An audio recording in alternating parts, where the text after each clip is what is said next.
হরে কৃষ্ণ। আগামী 23শে মে বৃহস্পতিবার পবিত্র বুদ্ধ পূর্ণিমার দিন। এই দিনে আপনারা অবশ্যই কিছু কার্য করাকে খুবই শুভ এবং মঙ্গলময় বলা হয়েছে। তার মধ্যে একটা বিষয় হচ্ছে, এই দিনে আপনারা যারা সংসারে দারিদ্রতা রয়েছে তাদেরকে বলবো, আপনারা চালের পাত্রে এই জিনিসটি রেখে দিন, এতে লক্ষ্মী বৃদ্ধি হবে। পাশাপাশি বুদ্ধ পূর্ণিমা কিন্তু খুবই গুরুত্বপূর্ণ পূর্ণিমা।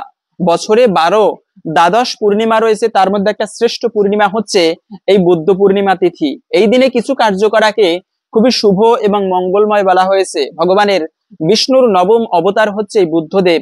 খুবই সুন্দর অনেক কাহিনী রয়েছে। যদিও যদিও সনাতন ধর্মে বুদ্ধ দেবতাকে বা বুদ্ধদেব ভগবানকে ততটা প্রাধান্য দেওয়া হয় না, তারপরেও এই বুদ্ধ পূর্ণিমাকে একটা গুরুত্বপূর্ণ পূর্ণিমা বলা হয়েছে। আগামীকালকে হচ্ছে নৃসিংহ চতুর্দশী। তো ভগবান নৃসিংহদেব ভগবানের একজন অবতার এই দিনে আবির্ভূত হয়েছেন। তার পরের দিনেই হচ্ছে এই বুদ্ধ পূর্ণিমার দিন। এই দিনে ভগবান বুদ্ধদেবের অবতার তিনি আবির্ভূত হয়েছিলেন। যদিও বা বেদ না মানিয়া বুদ্ধ হইল নাস্তিক, এজন্য এই নাস্তিক হওয়ার দরুন সনাতন ধর্মাবলম্বীরা বুদ্ধ দেবতার বাণী যদিও জানে বুদ্ধদেব ভগবান, কিন্তু বুদ্ধদেবের পদাঙ্ক কেউ অনুসরণ করে না। কিন্তু কেন? এর কারণ হচ্ছে, বুদ্ধদেব যে ধর্ম প্রচার করেছিলেন সেটা হচ্ছে শাস্ত্র বহির্ভূত ধর্ম। তাই যদিও আমরা এই তথ্যটা অনেকে খুবই কম লোকে জানি, এটা বলে দিলাম। তাই বিশেষ করে বলবো, এই বুদ্ধ পূর্ণিমার দিনে আপনারা অবশ্যই এই বিশেষ একটি কার্য করুন, এতে সংসারে লক্ষ্মী বৃদ্ধি হবে। সকলকে স্বাগতম জানাচ্ছি আমাদের এই ধর্মীয় তথ্যমূলক চ্যানেলে। আমরা চেষ্টা করি এরকম সনাতন ধর্মের গুরুত্বপূর্ণ তথ্যগুলোকে আপনাদের সাথে উপস্থাপন করতে, শেয়ার করতে। তাই আসুন আগামী কিছুক্ষণ সময় একসঙ্গে ধৈর্য ধরে আজকের এই গুরুত্বপূর্ণ তথ্যগুলো জেনে নেই। আশা করছি এই তথ্যগুলো আপনাকে অবশ্যই সমৃদ্ধ করবে, এবং ভালো লেগে থাকলে অবশ্যই একটা লাইক করে যাবেন। কমেন্টে ভগবান বিষ্ণুর নামটি বা আপনার ইষ্ট দেবতার নামটি একবার হলেও লিখে যাবার অনুরোধ জানাচ্ছি। দেখেন, যদিও এই পূর্ণিমাটি জ্যৈষ্ঠ মাসে পড়েছে, তারপরেও হচ্ছে এটা মূলত বৈশাখী পূর্ণিমা। প্রতি বছর বৈশাখ মাসের শুক্লপক্ষে এই বুদ্ধ পূর্ণিমা হয়। যদিও বা বৈশাখ মাসে জ্যৈষ্ঠ মাসে পড়েছে গ্রীষ্মকাল, তো এই মাসেই মূলত এই বুদ্ধদেবের পূর্ণিমাটি আসে। এবং আমরা তো জানি পূর্ণিমা তিথি বড় বড় সাধু থেকে শুরু করে মনি ঋষিরা পর্যন্ত অপেক্ষা করে এই পূর্ণিমার জন্য। পূর্ণিমা তিথি বড়ই পবিত্রময় তিথি, এমনকি অনেক সময় তান্ত্রিকেরাও তন্ত্রশক্তি প্রয়োগের জন্য এই পূর্ণিমাকে বেছে নেয়। তাই এই সময়টাকে খুবই শুভ বলা হয়েছে, মঙ্গলময় বলা হয়েছে। এবং বলা হয়েছে বুধবার। মূলত পূর্ণিমা তিথি কখন শুরু হচ্ছে সেটা আমি বলে দিচ্ছি। আগামী 22শে মে বুধবার সন্ধ্যা 6টা 4 মিনিট থেকে এই পূর্ণিমা তিথি শুরু হচ্ছে এবং শেষ হবে মূলত বৃহস্পতিবার পরের দিনে 23শে মে সন্ধ্যা 6টা 48 মিনিট পর্যন্ত। এই সময়টুকু পর্যন্ত মূলত এই বুদ্ধ পূর্ণিমা তিথি থাকবে। তাই এই দিনে আপনারা অবশ্যই, সেজন্য উদয়া তিথি মেনে বৃহস্পতিবারে বুদ্ধ পূর্ণিমা পালন করা হবে। যারা আপনারা বুদ্ধদেবের জন্য অথবা যারা ভগবান বিষ্ণুর পূজা অর্চনা করেন তাদেরকে বলবো, আপনারা বিশেষ ভাবে এই দিনে ভগবানের পুজো করবেন। বিশেষ করে ভগবানের জন্য ভোগ অর্পণ করতে পারেন।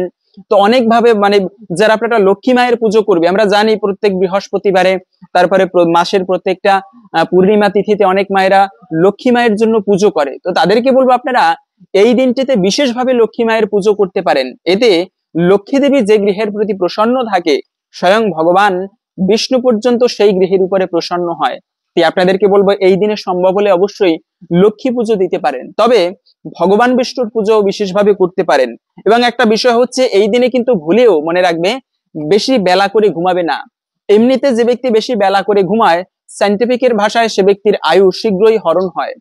অতিরিক্ত আপনি যদি 24 ঘন্টার মধ্যে 8 ঘন্টা ঘুমিয়ে কাটান, তাহলে একটা দিনের 3/1 ভাগ আপনি ঘুমিয়ে কাটালেন। এভাবে 90 বছর যদি বাঁচেন, 30 বছর মানুষ ঘুমিয়ে কাটায়। তাই শাস্ত্রে বলা হয়েছে, সবসময় উচিত সূর্যদেব উদিত হওয়ার পূর্বেই শয্যা ত্যাগ করা। বিশেষ করে বলা হয়েছে বিশেষ শুভ দিন অন্তত পক্ষে।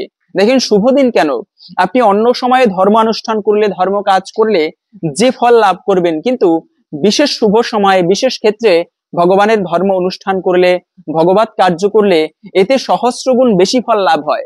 যেমন সাধারণভাবে যদি যুক্তি দেই, আপনি ভোরবেলা পড়ালেখা করার বা ভোরবেলা কাজ করলে মানসিকতা যতটা স্থির থাকে, দিনের অন্য সময় থাকে না। সেজন্য সময়ের প্রভাব এটা ছিল, আছে এবং থাকবে। বিশেষ শুভ সময়ে ধর্মীয় কাজ করার এটার বিশেষ গুরুত্ব দেওয়া হয়েছে। তেমনি হচ্ছে এই পবিত্র পূর্ণিমা তিথি বুদ্ধ পূর্ণিমার দিন আপনারা ভুলেও প্রত্যেককে বলবো ভুলেও বেশি বেলা করে ঘুমাবে না, খুব শীঘ্রই প্রভাতকালে ঘুম থেকে উঠে যাদের বাড়ি হচ্ছে পবিত্র নদীর পাশে, বিশেষ করে গঙ্গা নদী ভারতবর্ষে যাদের বাড়ি, আপনারা অবশ্যই গঙ্গায় স্নান করবেন, অথবা যমুনা নদী পাশে থাকলে যমুনায় স্নান করবেন, বৃন্দাবনে মানে পবিত্র নদীতে অবশ্যই প্রভাতকালে স্নান করে নেবেন এই পূর্ণিমার দিনে। এবং এই দিনে অবশ্যই আপনারা ঘর বাড়ি পরিষ্কার করবে। মনে রাখবে, মায়েদেরকে বলে দিচ্ছি, যে বাড়িঘর অপরিষ্কার নোংরা অবস্থায় থাকে সেই বাড়িতে শীঘ্রই অলক্ষীর ভর হয়। আর লক্ষ্মী দেবী সেখানেই অবস্থান করে যেখানে গোছানো থাকে, পরিষ্কার পরিচ্ছন্ন থাকে। তো এই বৃহস্পতিবার পড়েছে পূর্ণিমা তিথি, এমনিতেও পূর্ণিমা বড়ই পবিত্র এবং শুভ দিন, দ্বিতীয়ত হচ্ছে বৃহস্পতিবার। এই দিনে অনেক জায়গায় অনেক মায়েরা আমরা জানি লক্ষ্মী মায়ের পুজো করে, ব্রত করে। তো সেজন্য অবশ্যই প্রভাতকালে বাড়িঘর ভালো করে পরিষ্কার করবে, নোংরা আবর্জনা ঝাড়ু দেবে, এবং এরপরে সকালবেলায় ঝাড়ু দেওয়ার পরে নিজে স্নান করে তারপরে ঠাকুরের পুজোটা ভালোভাবে দিবে। অন্ততপক্ষে এই পূর্ণিমার দিনে বৃহস্পতিবার বারে বলা হয়েছে যে মায়েরা প্রত্যেক বৃহস্পতিবার লক্ষ্মী দেবীর উদ্দেশ্যে পুজো করে, ভগবান নারায়ণের পুজো করে, সেই সংসারে কখনো দারিদ্রতা আসে না। তো আপনারা অবশ্যই এই কার্যটি করতে পারেন। বিশেষভাবে ঘর বাড়ি ঝাড়ু দিয়ে নেবেন প্রথমে, এবং দ্বিতীয়ত হচ্ছে ভগবানকে অবশ্যই পুষ্প অর্পণ করবেন। এই দিনে কিছু করতে পারেন বা না পারেন, যারা ভগবানের চরণে পুষ্প অর্পণ না করেন তাদেরকেও বলবো আপনারা ভগবান বিষ্ণুর চরণে এই পূর্ণিমা তিথিতে পুষ্প অর্পণ করুন, ভগবান কৃষ্ণকে পুষ্প অর্পণ করুন। যে ব্যক্তি প্রত্যহ একটা পুষ্প ভগবান বিষ্ণুর চরণে প্রভাতকালে অর্পণ করে সে ব্যক্তি অন্তিমে ভগবান বিষ্ণুর চরণ প্রাপ্তি করে। শাস্ত্রে এমনই বর্ণনা করা হয়েছে, একটা হাতি, স্বর্গের একটা হাতি ছিল, নাম ছিল গজরাজ, মানে স্বর্গের সমস্ত হাতিদের মধ্যে রাজা। ভাগবতে খুবই সুন্দর কাহিনী রয়েছে। তো ওই হাতিটা একবার জলে নেমেছে, জলে নামার পরে একটা কুমিরে তার পা কামড়ে ধরেছে। পুষ্প অর্পণ করলে কি ফল হয়, এটা মানে মহিমা। তো তখন ওই হাতিটা, দুইজনের যুদ্ধ বাঁধলো, অনেক চেষ্টা করেও হাতি আর উঠতে পারে না। শেষ পর্যন্ত যখন দেখলো যে আমি হয়তো আর বাঁচবো না, কুমিরের হাতে মারা পড়বো, তখন তার মনে পড়লো যে ভগবান আছে, তাহলে ভগবানকে একটা পুষ্প অর্পণ করি মরার আগে অন্তত পক্ষে। সেই হাতিটা, সেই সরোবরের মধ্যে ছিল সুন্দর পদ্ম ফুল, হাতিটা সুরের মাথায় পেঁচিয়ে একটা ফুল পুষ্প নিয়ে ভগবানকে অর্পণ করেছে। এতৎ সচন্দনা পুষ্পম পদ্ম ফুলাম ওম শ্রী বিষ্ণুবে নিবেদয়ামি নমঃ। এটা বলতে দেরি, ভগবান বিষ্ণুর আসতে দেরি নেই, সাথে সাথে সেখানে ভগবান বিষ্ণু উপস্থিত, এবং সর্বপ্রথমে সেই কুমিরের মস্তক ছেদন করলো, তারপরে হাতিকে উদ্ধার করেছিল। বলার উদ্দেশ্য হচ্ছে, দেখেন পুষ্প অর্পণ করলে ভগবান কতটা কৃপা করে। তাই প্রত্যেকদিন আপনারা অন্ততপক্ষে কিছু, যারা অনেক ব্যস্ত বলি যে আরে ভগবানের সেবা করার সময় নেই, তাদেরকে বলবো কিছু করতে পারেন বা না পারেন, অন্ততপক্ষে শুধু এই পূর্ণিমা বলে কোনো কথা নেই, যে কোনো দিনে একটা পুষ্প আপনি ভগবানের চরণে অর্পণ করুন, এরপরে দিনের কার্য শুরু করুন। একটুকু হলেও আশা করি আপনি ভগবানের কৃপা লাভ করতে পারবেন। অবশ্যই প্রত্যেককে বলবো, আপনারা বিশেষভাবে বলবো এই দিন আপনারা লক্ষ্মী মাকে পুষ্প অর্পণ করবেন, ভগবান বিষ্ণুকে পুষ্প অর্পণ করবেন। এবং আর একটা বিষয় হচ্ছে যে সম্ভব হলে, যাদের সম্ভব হবে তারা কিছু বৈষ্ণবদেরকে ভোজন করান। সারিয়া বৈষ্ণব সেবা নিস্তার পায়াসি কেবা। আপনি কোটিকাল ভগবানের সেবা করা আর ক্ষণকাল মাত্র বৈষ্ণবদের সেবা করা দুটো সমান বলা হয়েছে। আমার কোনো কথা না, স্বয়ং বৈষ্ণবদের মধ্যে শ্রেষ্ঠ হচ্ছে শিব। সেই শিব স্বয়ং মা পার্বতীকে বলেছিল, পার্বতী একবার প্রশ্ন করেছিল যে প্রভু, জগতে কার উপাসনা করা শ্রেষ্ঠ? তখন প্রভু শিব মা পার্বতীকে বলেছিল, দেবী আরাধনানাম সর্বেশাম বিষ্ণুর আরাধনাম পরম। জগতে সর্বশ্রেষ্ঠ উপাসনা হচ্ছে ভগবান বিষ্ণুর উপাসনা করা। কিন্তু শুনে রাখো, এই বিষ্ণুর উপাসনা থেকেও শ্রেষ্ঠ আরাধনা আছে, তা হচ্ছে তস্মাৎ পরতরম দেবী তদীয়ানাম সমর্চনম। তার থেকেও শ্রেষ্ঠ উপাসনা হচ্ছে তার বৈষ্ণবদের উপাসনা করা। সেজন্য বৈষ্ণবদের যদি সম্ভব হয় অবশ্যই এই দিন আপনি বৈষ্ণব সেবা দিতে পারেন। এখন বৈষ্ণব সেবা দেওয়ার জন্য অনেকে বলতে পারেন, আরে আমার তো অনেক টাকা পয়সার প্রয়োজন, আমরা তো গরিব, কিভাবে দিব? তো ভগবান বৈষ্ণবের সেবা দেওয়ার জন্য অনেক টাকা পয়সার প্রয়োজন নেই। আপনি সংক্ষেপে যথাসাধ্য ভাবে যতটুকু পারেন কিছু বৈষ্ণবদেরকে হলে এই দিনে ভোজন করাতে পারেন বাড়িতে ডেকে, এবং সম্ভব হলে বড় করে বৈষ্ণব সেবা দিতে পারেন। জীবনে প্রত্যেক ব্যক্তির উচিত কোনো না কোনো সময়ে একবার হলেও বৈষ্ণবদের ভোজন করানো, বৈষ্ণব সেবা দেওয়া। তো সম্ভব হলে এই পবিত্র পূর্ণিমা তিথিতে, বুদ্ধ পূর্ণিমার দিনে আপনারা বৈষ্ণব সেবা দিতে পারেন। এবং বলা হয়েছে তুলসী পত্র, মনে রাখবে কোনো পূর্ণিমার দিনে ভুলেও কখনো তুলসী পত্র চয়ন করবে না। যে ব্যক্তি পূর্ণিমা, অমাবস্যা, একাদশী, দ্বাদশী এই সমস্ত দিনে তুলসী পত্র চয়ন করে সে ব্যক্তির হরির মস্তক ছেদন করলে যে পাপ হয় সেই পাপের ভাগী হতে হয়। আপনারা অবশ্যই এই দিনে ভুলেও কখনো ভগবান বিষ্ণুর সেবা করতে গেলে কিন্তু তুলসী পত্র লাগে, আপনারা আগের দিনে চয়ন করতে পারেন, কিন্তু কখনো ভুলেও পূর্ণিমার দিনে তুলসী পত্র চয়ন করতে নেই। শুধু তাই নয়, আরো বলা হয়েছে যে কখনো এঁটো বাসন রাখবে না। দেখো লক্ষ্মী দেবী কিভাবে অপ্রসন্ন হয়, এগুলো মানে সাংসারিক শাস্ত্রের কথা, যে রান্না বান্না করার পরে রাত্রিকালে কখনো এঁটো বাসন উনুনের উপরে রাখতে নেই। এটাকে খুবই অশুভ বলা হয়েছে, অলক্ষীর চিহ্ন এবং দারিদ্রতা আসার বিশেষ একটা কারণ হচ্ছে, যদিও আমরা অনেকে এই সমস্ত শাস্ত্রকে কুসংস্কার বলে উড়িয়ে দেই, হ্যাঁ তবে কুসংস্কার রয়েছে, তবে এগুলো কিন্তু কুসংস্কার নয়, আমাদের প্রত্যেকের মেনে চলা উচিত। সেটা হচ্ছে এঁটো বাসন কিন্তু উনুনের উপরে বিশেষ করে রাত্রিকালে কখনো রাখা উচিত না। সম্ভব হলে ওই সময় আপনি ধুয়ে রাখতে পারেন, কিন্তু রাত্রিকালে কখনো এঁটো বাসন রাখা উচিত না। আমি ভিডিওর মূল প্রসঙ্গটা বলে দিচ্ছি, যে কার্যটা অবশ্যই করবে, চালের পাত্রে যে জিনিসটি অবশ্যই রাখবেন, এতে লক্ষ্মী বৃদ্ধি হয়, একটুকু পরেই বলতেছি। তার পূর্বে আর একটা বিষয় হচ্ছে, এরকম পবিত্রতম দিনে আমরা অনেকে রয়েছি, কি হয় এক জায়গায় বসলে যত প্রকার নিন্দা রয়েছে, কিন্তু মনে রাখবে কখনো ভুলেও কারো নিন্দা করা উচিত নয়। যে ব্যক্তি বেশি নিন্দা করে সে ব্যক্তির প্রতি কখনো প্রসন্ন হয় না ভগবান। কখনো নিন্দা করা উচিত নয় অপর কোনো ব্যক্তির। এই যে জগাই মাধাই, আমরা জানি কলিযুগের সব থেকে পাপিষ্ঠ ব্যক্তি ছিল জগাই মাধাই, কিন্তু ভগবান চৈতন্য মহাপ্রভু সেই জগাই মাধাইকে কেন উদ্ধার করেছিল জানেন? শাস্ত্রে খুবই গুরু তাৎপর্য বলা হয়েছে, জগাই মাধাই মদ খেয়ে পাপ করতো, ঠিক আছে অনেক পাপ করতো, কিন্তু কখনো কোনো বৈষ্ণবের নিন্দা করতো না। মদ খেয়ে মাতাল হয়ে থাকতো, কখনো কোনো বৈষ্ণবের নিন্দা করতো না, বৈষ্ণবের চরণে অপরাধ করতো না। এই কারণে জগাই মাদাইকে ভগবান উদ্ধার করেছিল। তাই যে ব্যক্তি অপরের নিন্দা করে সে ব্যক্তির মধ্যে সেই দোষটুকুই বৃদ্ধি পায়। তাই কখনো ভুলেও অপরের নিন্দা করা, সমালোচনা এটা ভালো না। সেজন্য চেষ্টা করবেন সমালোচনা না করতে, নিন্দা না করতে। আরো একটা বিষয় হচ্ছে, এই দিনে পূর্ণিমা তিথিতে মনে রাখবে, নদীতে যেরকম জোয়ার ভাটা হয়, মানুষের জীবনীতেও, মানুষের শরীরেও তেমনি জোয়ার ভাটা হয়। এই সময় মানুষের জীবন প্রবাহ ঊর্ধ্বমুখে থাকে। সেজন্য বলা হয়েছে পূর্ণিমার দিনে কখনো উচিত নয় ক্ষৌর কর্ম করা। যে ব্যক্তি পূর্ণিমা অমাবস্যায় ক্ষৌর কর্ম করে সে ব্যক্তির প্রতি গ্রহের দোষ লাগে, গ্রহের প্রকোপ লাগে। এবং ভিডিওর যে মূল প্রসঙ্গ, চালের পাত্রে যে জিনিসটি অবশ্যই রেখে দিবে, তার পূর্বে লক্ষ্মী দেবী বা লক্ষ্মীবারের ব্রত কথা, এই ব্রত কথা প্রত্যেকের জানা উচিত। যে ব্যক্তি বৃহস্পতিবারের ব্রত কথা শ্রবণ করে সে ব্যক্তির জীবনে ধনের বৃদ্ধি হয়, মা লক্ষ্মী খুবই প্রসন্ন হয়। প্রত্যেককে বলবো এই ব্রত মহিমা আমরা শ্রবণ করে তারপরেই বলে দিচ্ছি চালের পাত্রে যে জিনিসটি রাখবেন, এতে অবশ্যই আপনার একটুকু হলেও সংসারে লক্ষ্মীর কৃপা লাভ হবে এবং সংসারে লক্ষ্মী বৃদ্ধি হবে। আমরা প্রথমেই ব্রত মহিমাটা জেনে নিচ্ছি। দেখেন, শ্রবণম মঙ্গলম, আমাদের অনেকের ধৈর্য হয় না, কিন্তু শ্রবণ করলেই মঙ্গল সাধিত হয়। ভক্তি ভরে এই ব্রত কথা আসুন জেনে নেই, এরপরে আমরা ভিডিওর মূল প্রসঙ্গ বলে দিচ্ছি।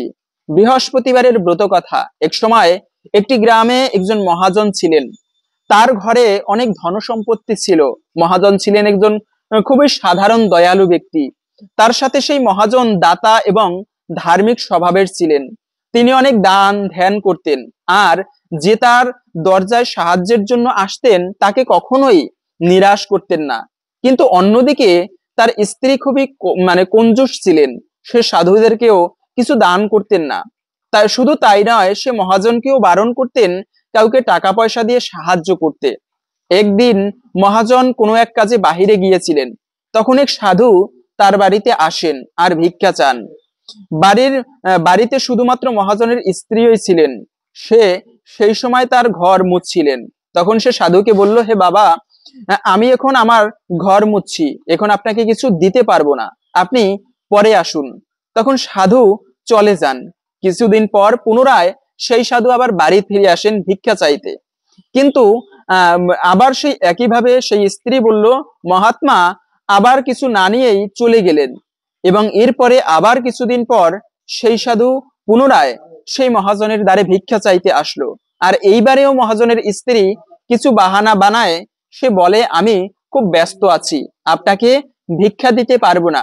তখন সাধু বলেন যে তুমি যদি প্রতিদিন আর প্রতি সময়ের অবকাশ পাও, তা আর তোমার কাছে কিছু করার না থাকে, তখন কি তুমি আমাকে দান করবে? মহাজনের স্ত্রী তখন বললেন, হ্যাঁ মহারাজ, যদি আমি সব সময়ের অবকাশ পেয়ে যাই তাহলে খুবই ভালো হয়। তখন সাধু বলেন যে ঠিক আছে, যা আমি বলবো সেই রকম করবে। সাধু বললেন যে তুমি প্রত্যেক বৃহস্পতিবার দিন শুরু হওয়ার সঙ্গে সঙ্গে ঘুম থেকে ওঠার পর ঘর বাড়ি ঝাড় না দিয়ে নোংরাগুলোকে ঘরের কোণে জড়ো করে রাখবে, এরপরে সেগুলি বাহিরে ফেলবে না। সেদিন ঘর মুছবে না, খাবার রান্না করার পর তা উনুনের উপরে রেখে রাখবে। ওই দিন হলুদ রঙের বস্ত্র ভুলেও পরবে না। সন্ধ্যাবেলায় অন্ধকার হওয়ার পরে প্রদীপ প্রজ্বলিত করবে। বৃহস্পতিবার দিন কোনো হলুদ রঙের ভোজনও গ্রহণ করবে না। এইসব করার পর তুমি একটুও ঘরের কাজে ব্যস্ত থাকবে না, তোমার কাছে সময় থাকবে। এরপরে যেরকম সাধু বাবা বলেছেন মহাজনের স্ত্রী ঠিক তেমনই করে। কিছু বৃহস্পতিবার করার পর তারপর তার গৃহ থেকে ধন সম্পত্তি সব চলে যায়, এমনকি একটি অন্নদানার জন্য তাদের কষ্ট করতে হয়। কিছুদিন পর সাধু পুনরায় ফিরে আসেন। তখন মহাজনের স্ত্রী তাকে বলেন, হে সাধু বাবা, আমার ঘরে একটি অন্নদানাও নেই, আমি আপনাকে কি দেব? সাধু বলেন, যখন তুমি সমৃদ্ধ ছিলে তখন তুমি আমাকে খালি হাতে পাঠিয়েছো, কেননা তোমার কাছে সময় ছিল না তখন। আর এখন যখন পুরো সময়ের পরে আছে তবুও তুমি আমাকে ভিক্ষা দিতে পারছো না, তুমি কি চাও? তখন মহাজনের স্ত্রী হাত জোর করে বললেন, আমাকে ক্ষমা করুন সাধু বাবা, কৃপা করে এমন কোনো উপায় বলুন যাতে আমার ঘরে আগের মতো ধন সম্পত্তি এবং সমৃদ্ধি আসে, আমি কখনোই আপনাকে খালি হাতে পাঠাবো না। তখন সাধু বাবা বলল, প্রত্যেক বৃহস্পতিবারে ভোরবেলা তাড়াতাড়ি উঠে স্নান করে হলুদ বস্ত্র ধারণ করে গৃহের পুরো উঠোন গরুর গোবর দিয়ে লেপন করবে এবং সন্ধ্যাকালে সন্ধ্যা হওয়ার আগেই প্রদীপ প্রজ্বলিত করবে। এরকম করলে তোমার ইচ্ছা পূরণ হবে, মানে লক্ষ্মী মায়ের কৃপায়, বৃহস্পতির কৃপায়। মহাজনের স্ত্রী সাধু বাবার কথা অনুযায়ী এই সবকিছু পালন করলেন, আর তারপর তার ঘরে পুনরায় ধন সম্পত্তির আগমন ঘটে। এইভাবে সমস্ত কাজ করে বৃহস্পতি ব্রত আর পূজা অর্চনা করলে গুরু বৃহস্পতি খুবই প্রসন্ন হন এবং সংসারে লক্ষ্মী লাভ হয়, সমৃদ্ধি ফিরে আসে। তো এই ছিল মূলত বৃহস্পতিবারের ব্রত কথা। এভাবে আপনারা যদি পারেন প্রত্যেক বৃহস্পতিবারে উপবাস ব্রত করতে পারেন। অন্ততপক্ষে ব্রত করতে না পারলেও বিশেষভাবে লক্ষ্মী নারায়ণের পুজোটা ভালোভাবে দিন। আমরা অনেকে রয়েছে রাধাকৃষ্ণের পুজো ঠিকভাবে করি না, অন্ততপক্ষে এই বৃহস্পতিবারে প্রত্যেককে বলবো ভগবান শ্রীকৃষ্ণের পুজোটা বিশেষভাবে করি। এরকম শুভতম দিনে, বিশেষ করে এই বলরাম পূর্ণিমার দিনে, পবিত্র বলরাম পূর্ণিমা নয়, পবিত্র বুদ্ধ পূর্ণিমার দিনে। এবং সবশেষে হচ্ছে চালের পাত্রে যে জিনিসটি রেখে দিবেন সেটা হচ্ছে, আমরা অনেক বাড়িতে রয়েছে ঠিকভাবে ভগবানের পুজোটাও দেই না, তাদের জন্য বলবো প্রতিদিন যেখান থেকে চাল নিয়ে রান্না করি সেখান থেকে এক মুঠো চাল একটা পাত্রে রেখে দিব এবং মাস শেষে যে চাল হবে সেই চাল আমরা কোনো মন্দিরে দান করে দেব। এটা হচ্ছে নিত্য সেবা। প্রতিদিন আমরা যে খাবার খাই সেখান থেকে কিঞ্চিত কিঞ্চিত চাল যদি আমরা সংগ্রহ করে রাখি, সেই চাল দিয়ে কোনো বৈষ্ণবদের সেবা দিতে পারি অথবা মন্দিরে দান করতে পারি। দানে কখনো ধন কমে না এবং এই দানের প্রভাব কিন্তু জগতে অনন্য। তাই আপনারা অবশ্যই প্রতিদিন শিব পুরাণের কথা, প্রত্যেকদিন যে টাকা আমরা উপার্জন করি সেখান থেকে 3 ভাগ করা উচিত। 300 টাকা উপার্জন করলে 3 ভাগ করে 1 ভাগ হচ্ছে তখন আপনাদের জীবিকার সেবায় ওই সময় ব্যয় করা উচিত, জীবিকা নির্বাহের জন্য। দ্বিতীয় ভাগ হচ্ছে ওই দ্বিতীয় ভাগ দিয়ে ভগবানের মন্দিরে দান করা উচিত অথবা ধর্মীয় কাজে ব্যয় করা উচিত এবং তৃতীয় ভাগ ভবিষ্যতের জন্য জমা রাখা উচিত। এটা শিব পুরাণের বিধান। তবে আপনি প্রতিদিন সেবা করতে না পারলেও এইভাবে আপনি নিত্য সেবা প্রতিদিন একটুকু চাল সংগ্রহ করে ভগবানের মন্দিরে দান করতে পারেন। এর মাধ্যমেও লক্ষ্মী দেবী খুবই প্রসন্ন হয়, সংসারের দারিদ্রতা দূরীভূত হয়। এই কার্যটুকু করে দেখেন। হরে কৃষ্ণ। যদি আপনাদের এই তথ্যগুলো ভালো লেগে থাকে অবশ্যই একটা লাইক করে যাবেন এবং যারা আমাদের সাথে এতক্ষণ ছিলেন প্রত্যেককে অনুরোধ জানাচ্ছি, আমাদের একটা ফেসবুক পেজ রয়েছে, এই ভিডিওর ডেসক্রিপশন বক্সে সেই পেজের লিঙ্কটা দেওয়া রয়েছে। সকলে আমাদের সেই পেজটিকে ফলো করে আমাদের সাথে যুক্ত থাকার জন্য বিশেষভাবে অনুরোধ জানাচ্ছি।